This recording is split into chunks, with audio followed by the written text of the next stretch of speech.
মাথায় পানি নিয়ে খালি আগুন নিবায়।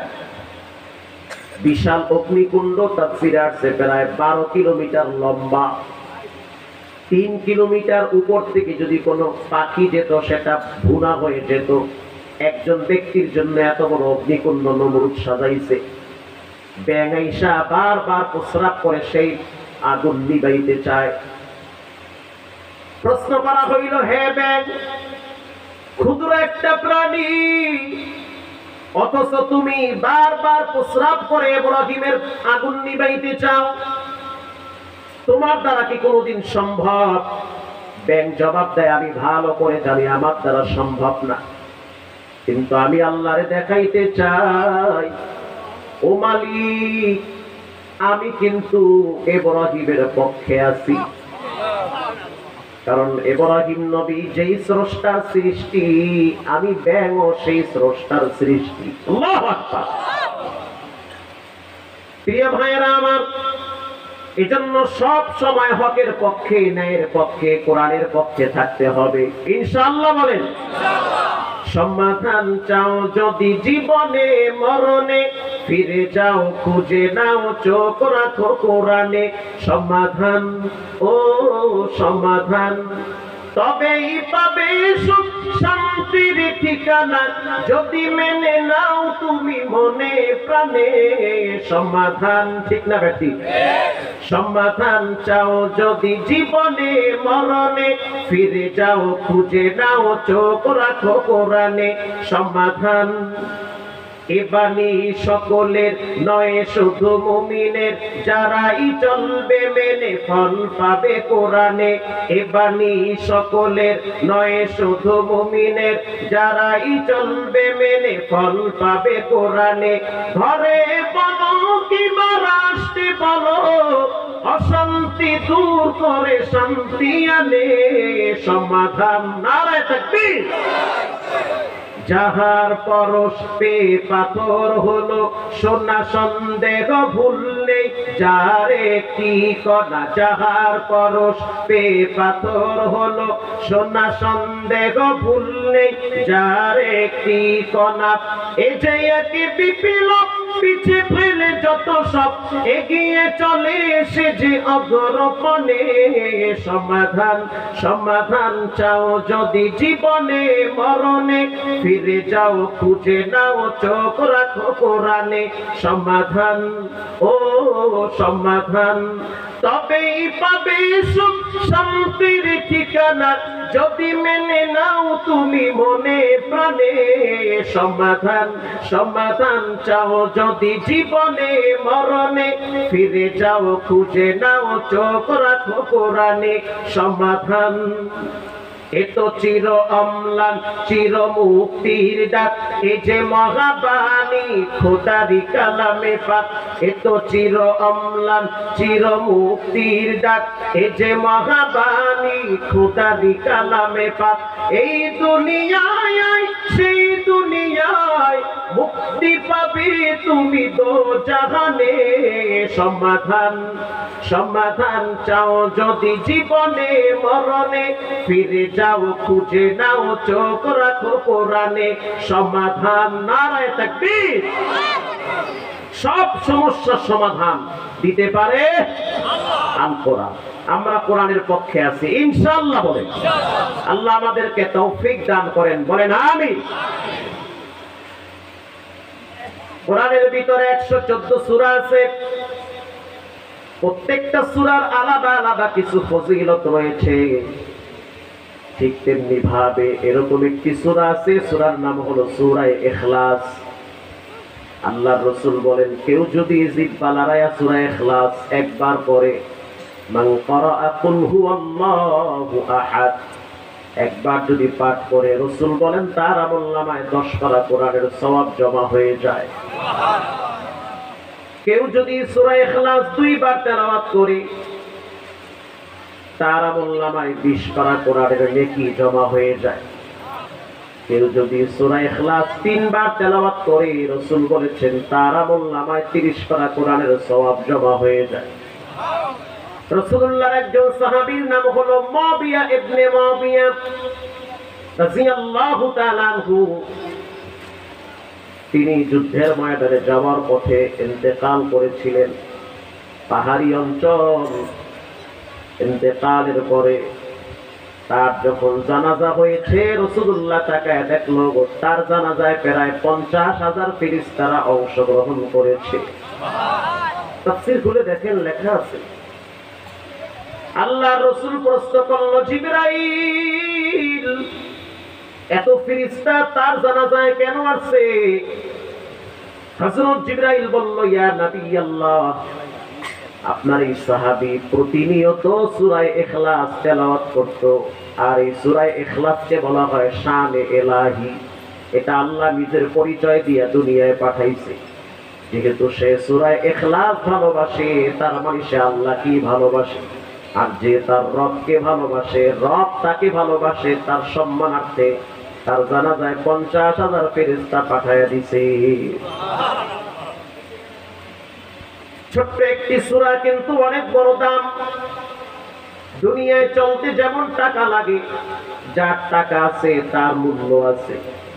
যতদিন ইনকাম আছে ততদিন আপনজনরা আপনার কাছে চাপবে, দূরের মানুষ আপনার দিকে তাকায় থাকবে, সম্মান করবে। যেদিন ইনকামের রাস্তা বন্ধ হয়ে যাবে, ইনকাম সোর্স বন্ধ হয়ে যাবে, পকেটে টাকা থাকবে না, ওই দিন দেখবেন ঘরের আপনগুলাও চেহারা কালা বানায় অন্যত্রে ফিরেছে। এটাই বাস্তবতা। যতদিন দিবেন খাওয়াবেন সবাই খুশি, দিবেন না খাওয়াবেন না, নিজের কলিজার টুকরা সন্তানরাও দেখবেন পরিচয় দিতে চায় না। একটা সময় দেখা যায় ছেলে মেয়েরা মা বাবাকে বৃদ্ধাশ্রমে ফালায় রাখে। এই যে বগুড়ায় দুপচাচিয়ার ঘটনা গোটা পৃথিবীকে লাড়া দিয়েছে। নিজের কলিজার টুকরা সন্তান নিজের মাকে হত্যা করেছে। কিসের জন্য? শুধু টাকার জন্য। প্রেমিকার সাথে সম্পর্ক ভালো, প্রেমিকা বলে টাকা দেওয়া লাগবে। যুবক বলল, টাকা আমি দিব, কিন্তু আমার তো ইনকাম নাই, মায়ের কাছ থেকে চেয়ে চেয়ে নেওয়া লাগে। মায়ের কাছে গিয়ে বলল, মা টাকা দাও। মা বলল, সন্তান, টাকা তো আমি প্রতিনিয়ত তোমাকে দেই, কিন্তু তুমি যেইভাবে টাকাগুলা মেয়েদের পিছনে নষ্ট করতেছো, তোমার ভবিষ্যৎ তো অন্ধকার দেখতে পাই। এইভাবে টাকা নষ্ট করা যাবে না। সন্তান পরিকল্পনা করছে, মাকে আমি নিজের হাতে হত্যা কইরা ঘরের পুরো দায়িত্ব আমি হাতে নিব। রাগ করে সন্তান চলে গেল লেখাপড়ার জন্য বিদ্যালয়ে। টাকা তো পাইল না। মা বলল, খাবার খেয়ে যাও। সে খাবারও খায় নাই। এদিকে মা চিন্তা করলো, সকালের নাস্তা যেহেতু খায় নাই, তাহলে আমি দুপুরের খাবার তার জন্য তৈরি করি। মা সন্তানের জন্য দুপুরের খাবার তৈরি করতেছে, আর সন্তান পরিকল্পনা করতেছে আমি মাকে নিজের হাতে হত্যা করব। ভাগ্যের কি নির্মম পরিহাস, জাহিলিয়াতের যুগকেও হার মানাইছে। এই যুগে একটা কুত্তা আর একটা কুত্তার কাছে নিরাপদ থাকে, কিন্তু একটা মানুষ আর একটা মানুষের কাছে নিরাপদ থাকে না। সিলেটের ছোট্ট একটা মেয়ে মুমতাহা, ছোট্ট একটা বাচ্চা মেয়ে, প্রতিবেশী তাকে হত্যা করেছে। কেরানীগঞ্জ রোহিতপুর নামের একটা জায়গায় একটা মাদ্রাসার ছাত্র, সে মাদ্রাসায় যাওয়া আসার পথে অপহরণ হয়েছে। কে অপহরণ করল? অপহরণ করেছে তিনি, যে ওই ছেলেটার বাড়িতে রাজমিস্ত্রির কাজ করত। রাজমিস্ত্রির কাজের ফাঁকে ফাঁকে বাচ্চাটা তাকে আঙ্কেল বলে ডাকত। একটা সম্পর্ক হয়ে গেছে। মিস্ত্রি যখন চলে গেছে অন্য বাড়িতে কাজ করে, আর এই মাদ্রাসার বাচ্চাটা ওই রাস্তা দিয়ে যাওয়া আসা করে। ঘটনা করবে যেহেতু পরিচিত, একদিন তাকে ডাইকা বলে, আসো তোমাকে চিপস কিনে দিব। বাচ্চা চিন্তা করলো, এই মিস্ত্রি তো আমাদের ঘরের কাজ করছে, এ তো আমার আঙ্কেল, এ তো আমার আব্বার মতো চাচা। সরল মনে তার সাথে চলে গেল, তাকে আস্তে করে গোপন করে ফেললো, অপহরণ করলো। মুক্তিপণ হিসাবে বাবার কাছে টাকা চাইল। কত টাকা লাগবে? বলে 3 লক্ষ দেওয়া লাগবে।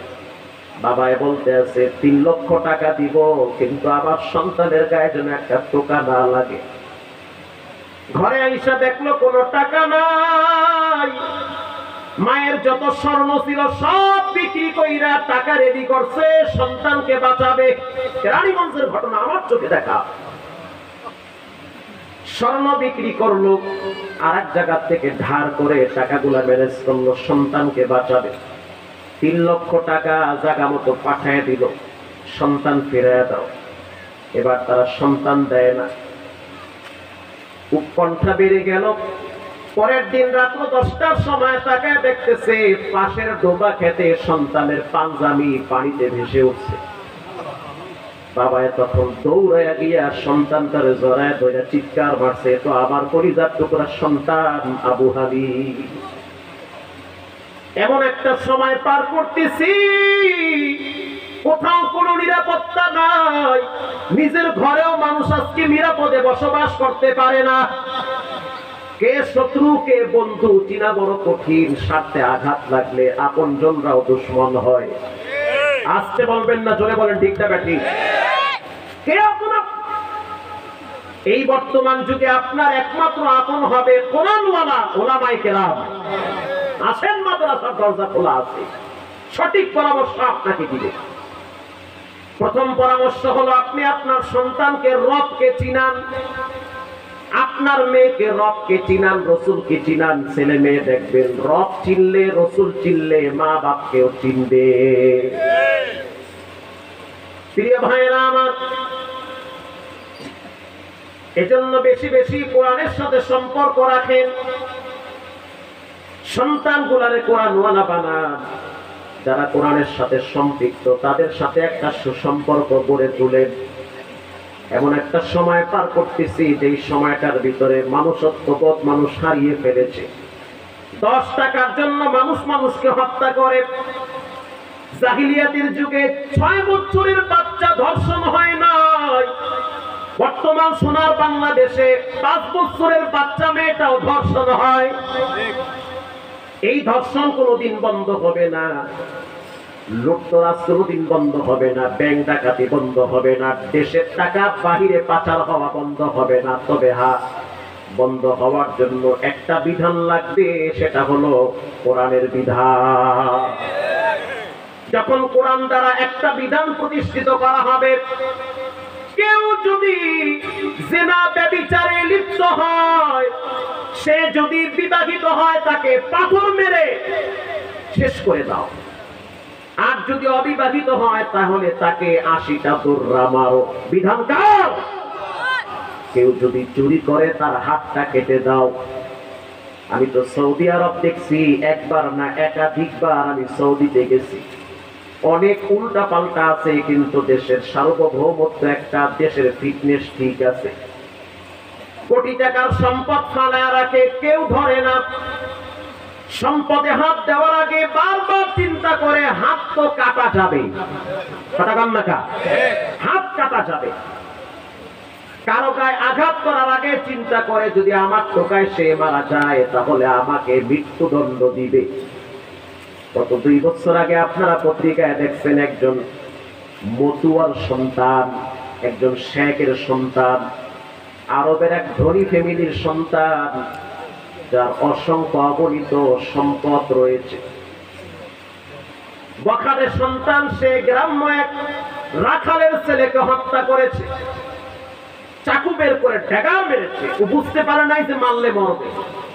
হসপিটালে নিতে না নিতে রাখালের সন্তান মারা গেল। যেই রাখাল প্রচন্ড রোদের ভিতরে উঠ চড়াইতো, আল্লাহর আইন হলো যেহেতু তুমি হত্যা করলা তোমাকেও প্রকাশ্যে হত্যা করা হবে। আল্লাহু আকবার।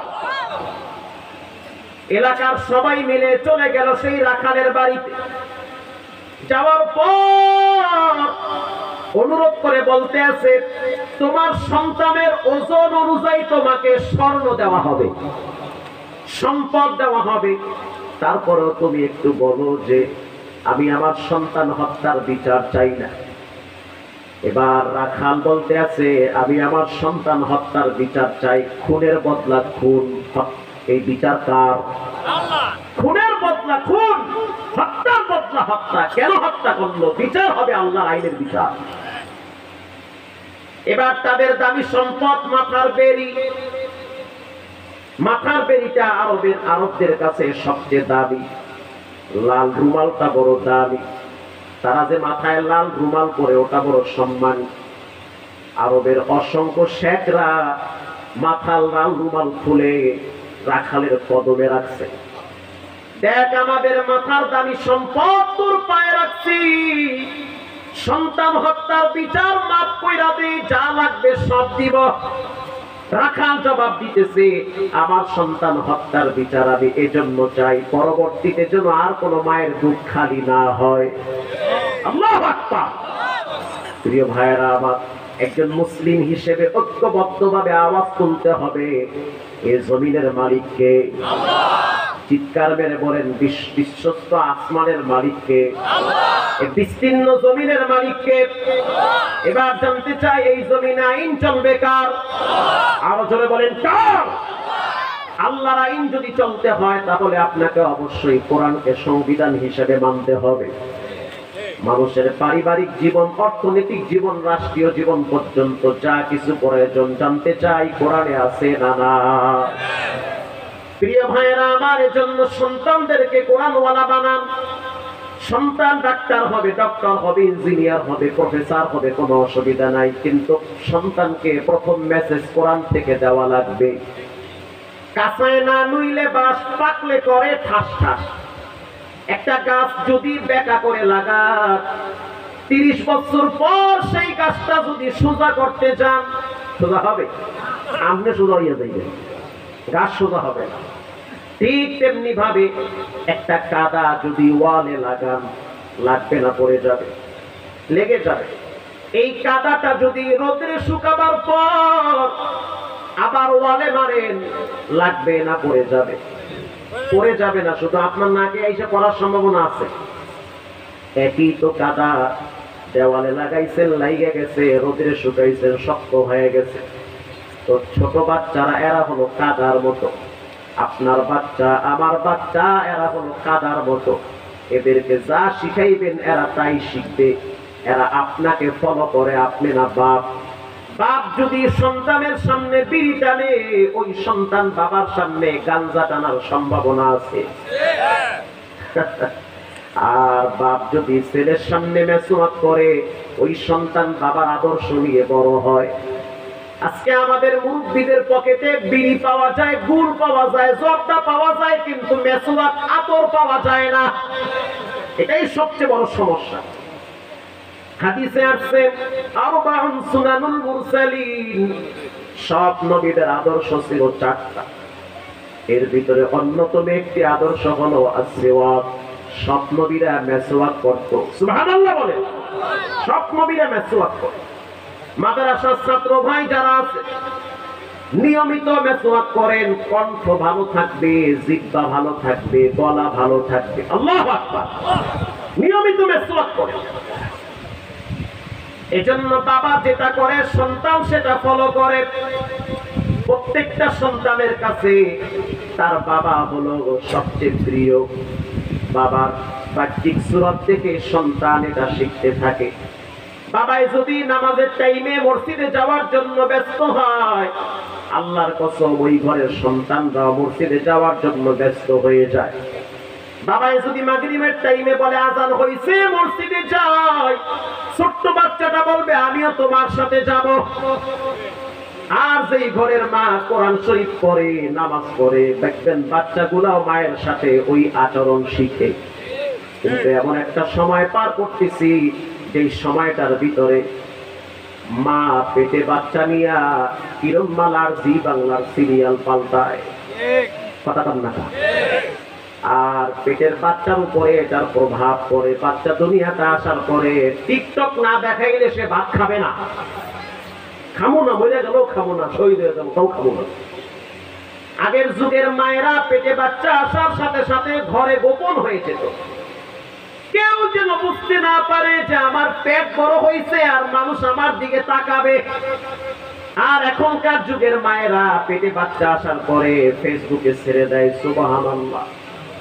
আমি তখন নাউযুবিল্লাহ, হেরা কয় সুবহানাল্লাহ। একজনের জিগায় কি আইতে আছে, কয় নাম রাখছি তুফান। কোন আল্লাহ বলে দেখায় আমি মাপ চাই, দোয়াও চাই, তুফানে আমার ঘর ভাঙছে 7 বার। আছে না নাই?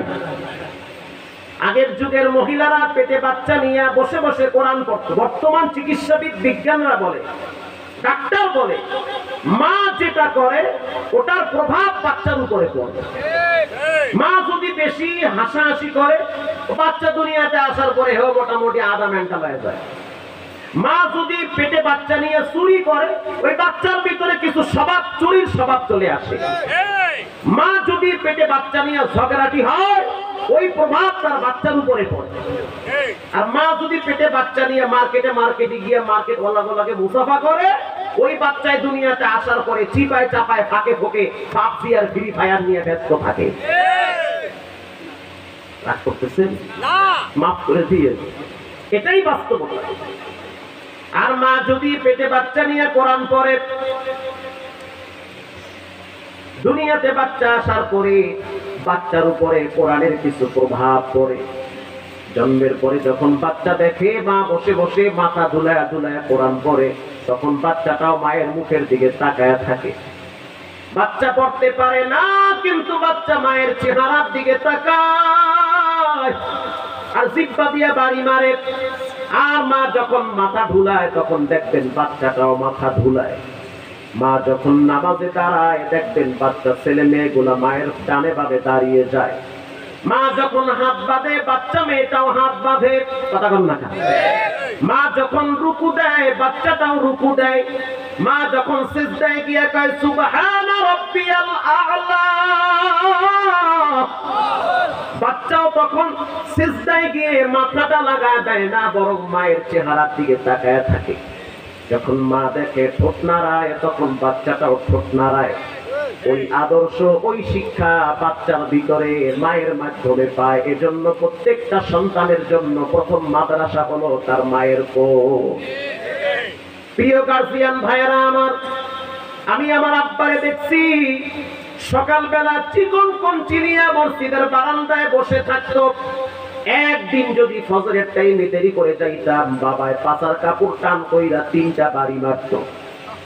আল্লাহর জাত ও সিফতের শপথ করে বলতে পারি, ওই দিন যদি বাবায় শাসন না করত, হয়তো আজকে ডাকাত হতাম, সন্ত্রাস হতাম, দুর্নীতিবাজ হতাম।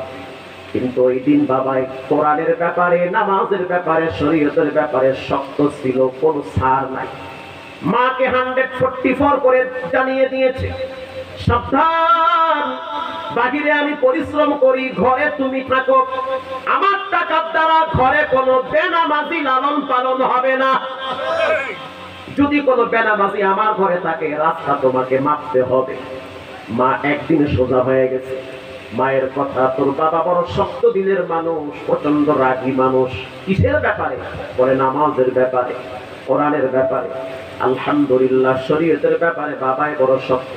আর এখনকার যুগের বাবারা পোলার নিয়ে বয়া বয়া লুডু খেলায়, গ্রামবোর্ড খেলায়, একসাথে বাপ আর ছেলে বসে বসে নাটক দেখে। বাপ আর ছেলে চায়ের দোকানে বসে বসে টিভি দেখে, অথচ নামাজের খবর নাই, কোরআনের খবর নাই। এরাই দেখবেন জুমার দিন মসজিদে গিয়া আর একজনের জুতা লইয়া বাড়ি যায়। এরাই দেখবেন জুমার দিন মিষ্টি নিয়ে মারামারি করে। এজন্য সাবধান হয়ে যান। যদি আরো কিছুদিন সম্মানের সহিত বাঁচতে চান, তাহলে সন্তানগুলারে পরিচয় করায় দিতে হবে কার সাথে? আল্লাহর সাথে। কষ্ট হয় আপনাদের? হযরত ওমর রাদিয়াল্লাহু তাআলা আনহু দরবারে এক বাবাই গেছে মামলা নিয়ে। মামলা বুঝেন? খুতবা জুলফিকারে আছে 2য় খণ্ডে। আয়েশা বলতে আছে, আমিরুল মুমিনিন, আমার সন্তান আমার খোঁজ খবর নেয় না, আমার সন্তান আমার সাথে ভালো আচরণ করে না। হযরত ওমর রাদিয়াল্লাহু তাআলা আনহু এবার সন্তানকে ডাকলো তার আদালতে। আল্লাহু আকবার বলেন। বাপ দাঁড়িয়ে আছে, সন্তান দাঁড়িয়ে আছে। বাপ এক পাশে, সন্তান আর এক পাশে। এবার হযরত ওমর রাদিয়াল্লাহু তাআলা আনহু সন্তানের দিকে তাকায় বলতে আছে, এই লোক তোমার কি হয়? তো উনি আমার আব্বা হয়। তুমি কি তোমার বাবার সাথে ভালো আচরণ করো না? কয় না, করি না। আল্লাহ, মানে খুব জারি লইয়া করে। তার মানে ভিতরে ঝামেলা আছে না নাই? হযরত ওমর রাদিয়াল্লাহু তাআলা আনহু আশ্চর্য হয়ে গেলেন। প্রশ্ন করলেন, যুবক, কেন তুমি বাবার সাথে ভালো আচরণ করো না?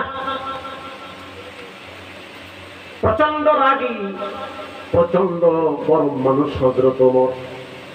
আসাদুহুম ফি আমরিল্লাহি উমর, শক্ত দিলের মানুষ শরীয়তের ব্যাপারে।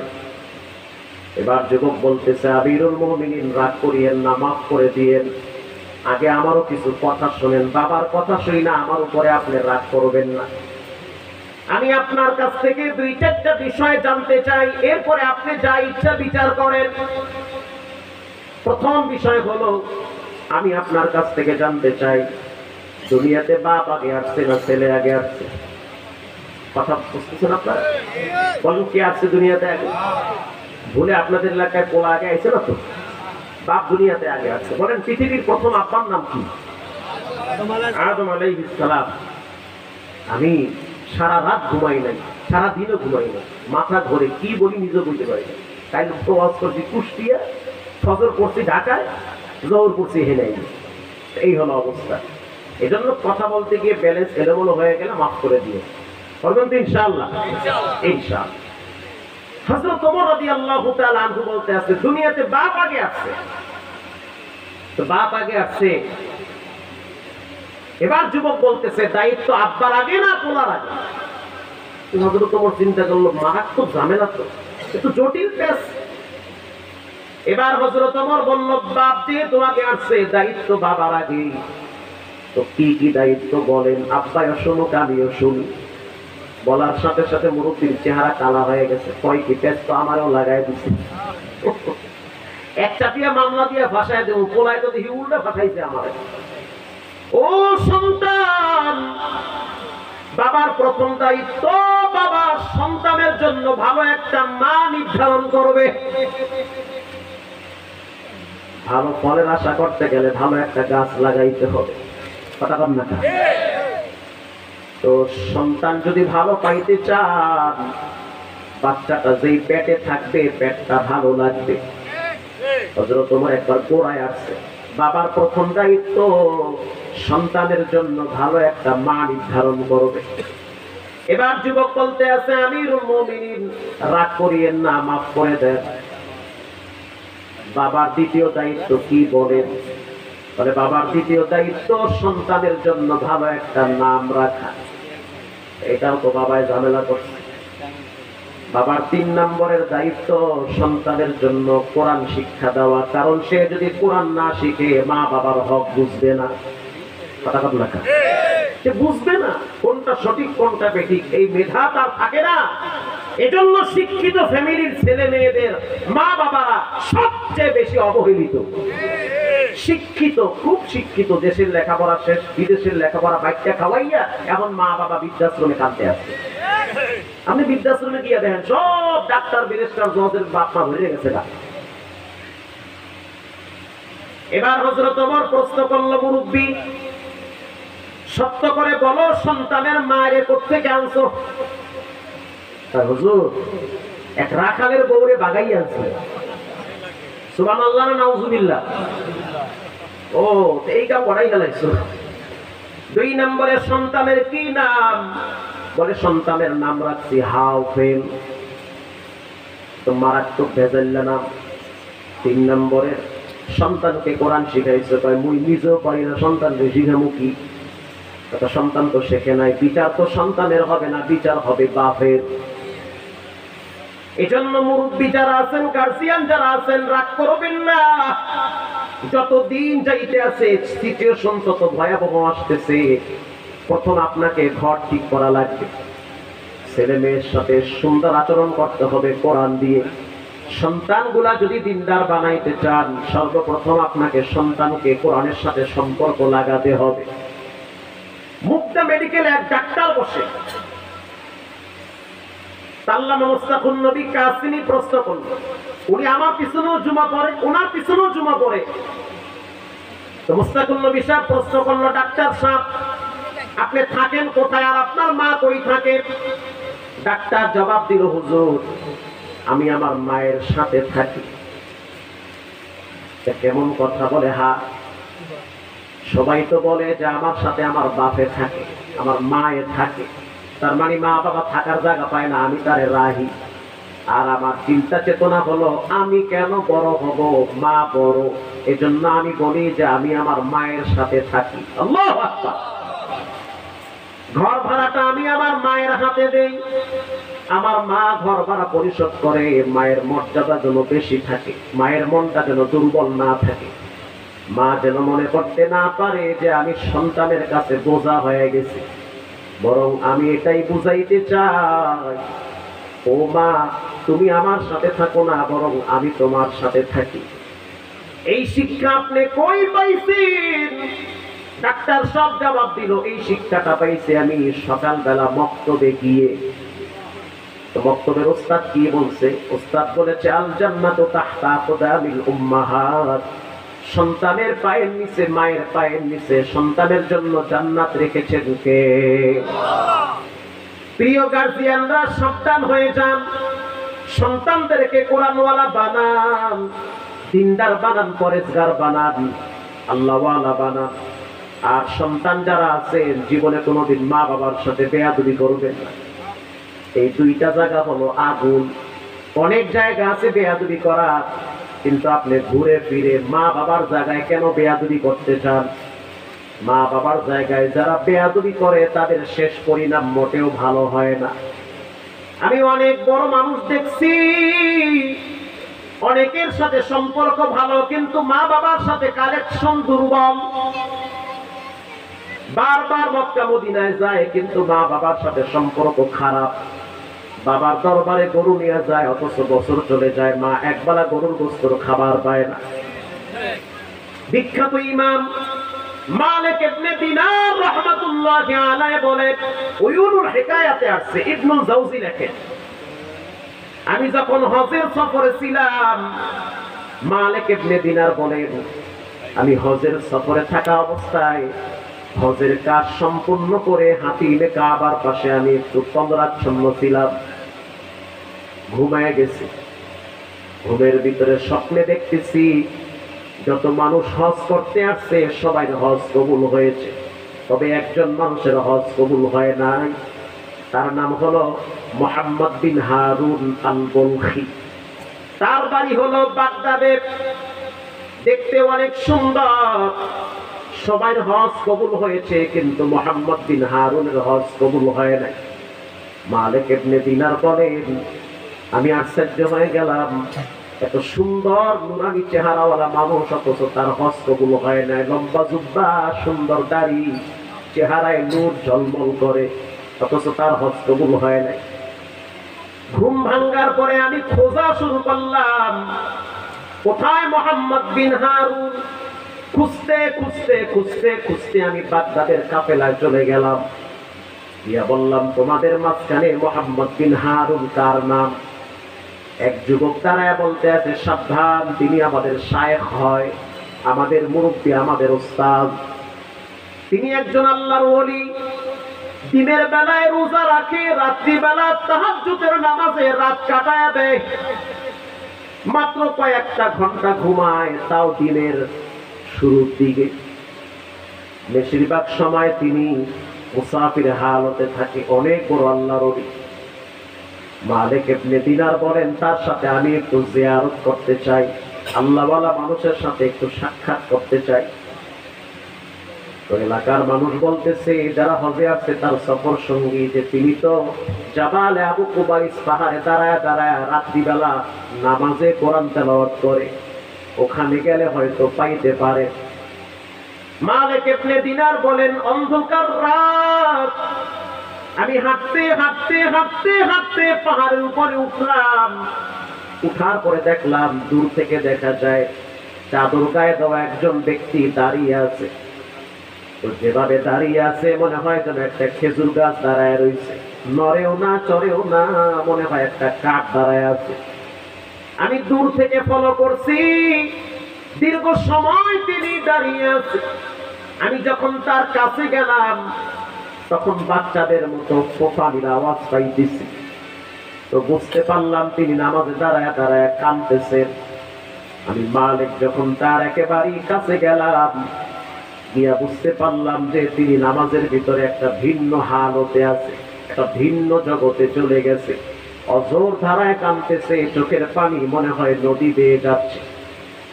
দীর্ঘ সময় আমি পিছনে দাঁড়িয়ে আছি, আমি খুব স্পষ্ট ভাবে একটি আয়াত বারবার আমি তার জবানে শুনতেছি, উফিউ ওয়ালা তানহারহুমা ওয়া কুল লাহুমা কাওলান কারীমা واخفض لهما جناح الذل من الرحمة وقل رب ارحمهما كما ربياني صغيرا।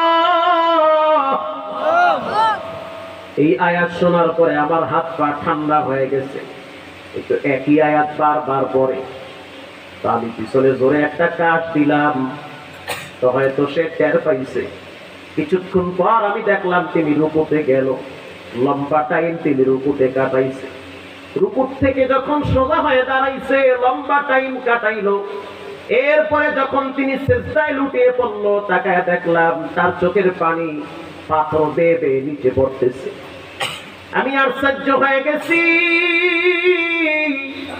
মানুষের মনে কি দুঃখ কি কষ্ট পৃথিবীর কেউ না বুঝলে একজন বুঝেন, তিনি হলেন কে? আল্লাহ।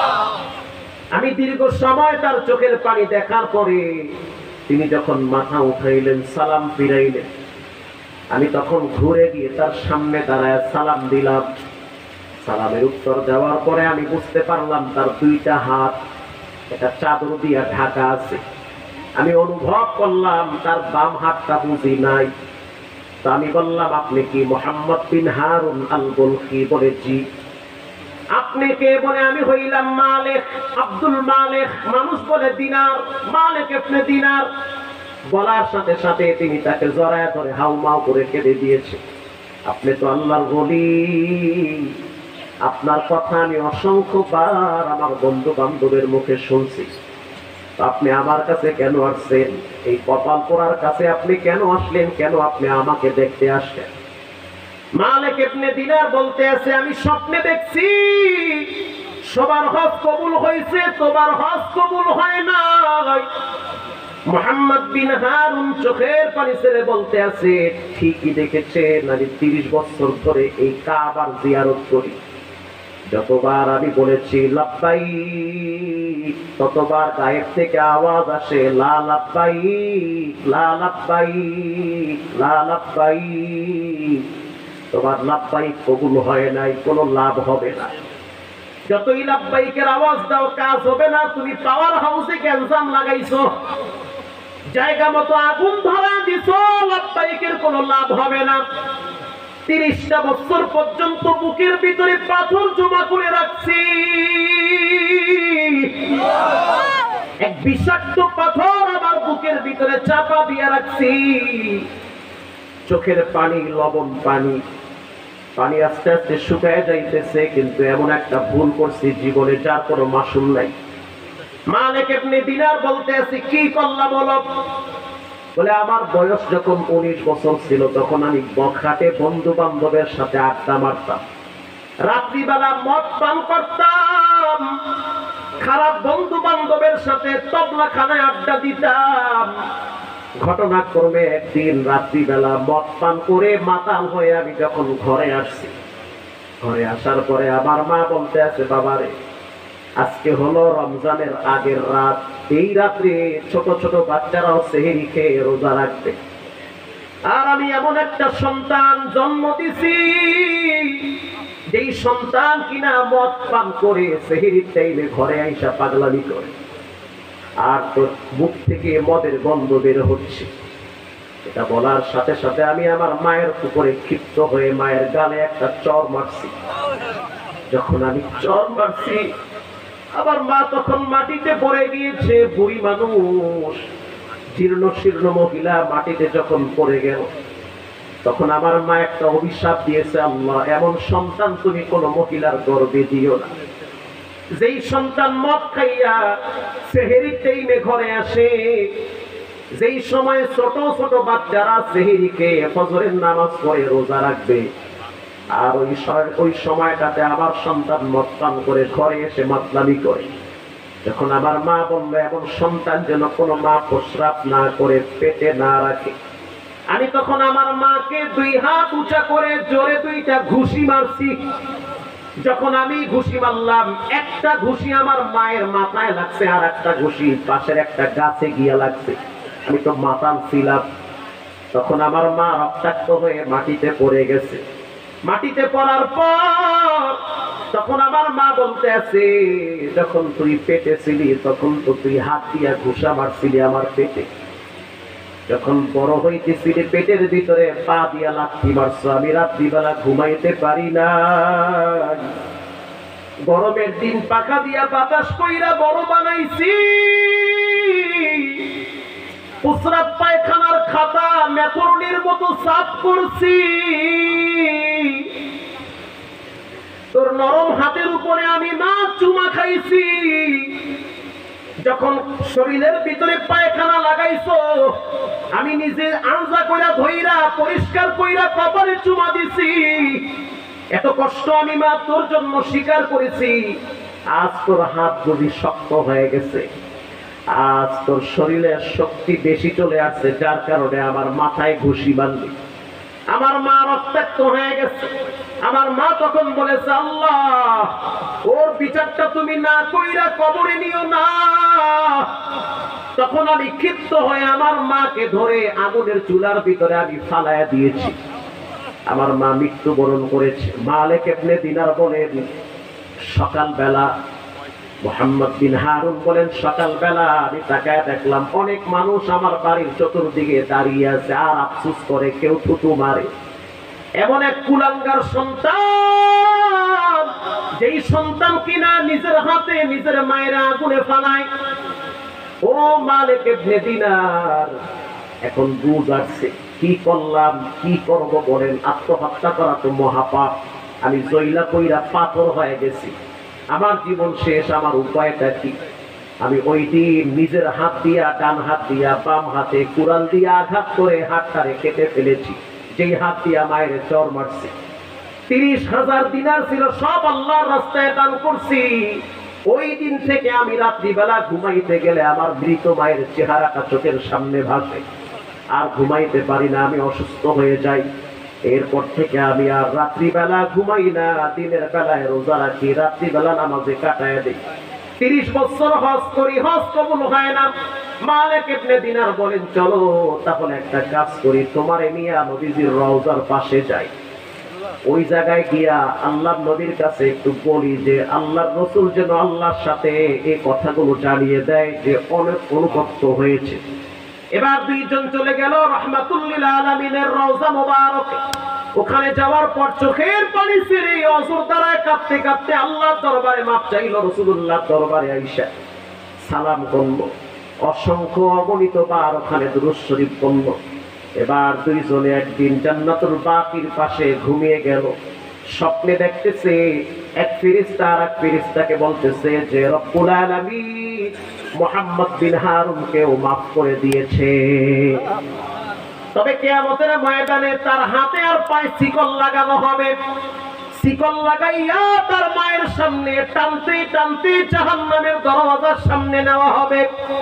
আর রব্বুল আলামিন তার মায়ের কলিজার ভিতরে ভালোবাসা বাড়ায় দিবে।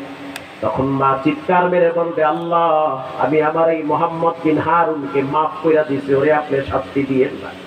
মা যখন বলবে মাফ করে দিছি, তখন আমি রব তাকে ক্ষমা করে জান্নাতুল ফেরদাউসে ঢুকায়া দিব। প্রিয় ভাইরা আমার, যুবক বাবারা, মুরব্বী বাবারা, যুবক ভাইরা, অনুরোধ করে বলি, জীবনে কখনোই মা বাবার সাথে বেয়াদবি করবেন না, উস্তাদের সাথে বেয়াদবি করবেন না। মাদ্রাসা, মা বাবা এগুলা হলো আগুন, উল্টা পাল্টা করবেন তো হাত পুড়ে যাবে। ওলামায়ে কেরামের সাথে দুশমনি করবেন না, পারলে সালাম দেন, না পারলে দূরে যান। কাছে আইসা বেয়াদবি শুধু আচরণ, এটা আল্লাহ পছন্দ করে না। আজ থেকে পাক্কা নিয়ত করে নেই, জীবনে কোনোদিন নামাজ ছাড়বো না, হারাম খাবো না। জাহান্নামের আগুন থেকে বাঁচার জন্য রাত্রিবেলা 10টা মিনিট মসজিদের কোনায়, ঘরের কোনায় নিজের সময় দেন। দরজা জানলা লাগাইয়া নিজের নিয়ে ভাবেন, নিজেকে নিয়ে চিন্তা করেন। এমন একটা দিন আসবে, মসজিদ থেকে এলান হবে, অমুক মহল্লায় করিমগঞ্জের অমুক এলাকার আল্লাহর বান্দা নাই, মসজিদের পালকি হাজির হবে, দোকানে কাপড়ের কাপড় রেডি হয়ে যাবে, সন্তানগুলা কাঁদবে, নিথর দেহ পড়ে থাকবে, নাকের ভিতরে তুলা লাগাইয়া তক্তার উপরে ফালা রাখবে। এরপরে জানাজা হয়ে যাবে, লাশ নিয়ে কবরে যাবে, লাশ কবরে রাখবে। আমল যদি ভালো হয় কবরটা নুরানি হয়ে যাবে, আর আমল যদি খারাপ হয় আল্লাহ রাসূল বলেন দুই পাশের মাটি এমন জোরে চাপ দিবে, চাপের কারণে হাড্ডিগুলো ভেঙে চুরমার হয়ে যাবে। রাত্রিবেলা কিছু সময় পশ্চিম দিকে ফিরে চোখ বন্ধ করে জিহ্বা লড়ায় পড়বেন, আল্লাহ জীবনে অনেক অপরাধ করছি, ইজ্জতের চাদর দিয়ে ঢাইকা রাখছেন, মানুষকে জানান নাই। জিহ্বা লড়ায় লড়ায় মধুর সুরে আপনি বলবেন, আল্লাহু হাজিরিন আল্লাহু নাজিরিন, ও মালিক তুমি আর আমি, আমি আর তুমি। অতীতে যত অন্যায় করেছি ক্ষমা করে দাও। বাক্কা নিয়াত করে নেন, জীবনে হারাম খাবো না, মাদ্রাসাওয়ালাদের সাথে বেয়াদবি করব না, জীবনে আব্বা আম্মার সাথে খারাপ আচরণ করব না, জীবনের সমস্ত রক্তটুকুন ঢেলে দিয়ে হলেও আল্লাহর দিনের কালেমার পতাকা উদ্দিন করব। দিল যদি ফ্রেশ থাকে তওবার নিয়াইতে দুইটা হাত আসরের নামাজের পূর্বে আল্লাহকে দেখায়া দেয়, নারে তাকবীর। আয় আল্লাহ এই হাতগুলা জীবনে একবার খানায় কাবার কালো গিলাফের সাথে লাগায়া দেন, জীবনে একবার মিনা মুজদালিফায় আরাফায় কবুল করে, জীবনে একবার হজে আসওয়াদকে ধরে চুমো দেওয়ার তৌফিক দেন, বলেন আমিন। রঙ্গে তাকওয়া রঙ্গে সিদ্দিক রঙ্গে দিন তাআবদু বাকি বুয়াদ বর আবেদি। এই মাহফিলটা হতে আপনারা খুশি না বেজার? প্রতি বছর হোক, এটা আমরা চাই কি চাই না? মুরব্বীরা মনে হয় চাই না, সবাই চাই। আল্লাহ তাআলা এই মাহফিলকে কিয়ামত পর্যন্ত ভরপুর কামিয়াবি দান করুন, আমিন। এত সুন্দর পরিবেশ দেখে তো মনোমুগ্ধকর একটি জায়গা। আল্লাহ পাক এই বাগানের মালিকদেরকে কবুল করুন, আমিন। উস্তাদ ছাত্র সকলকে সাদকায়ে জারিয়া হিসাবে কবুল করে নিন। আসরের আজান হবে, আজানের পরে কি হবে? নামাজ।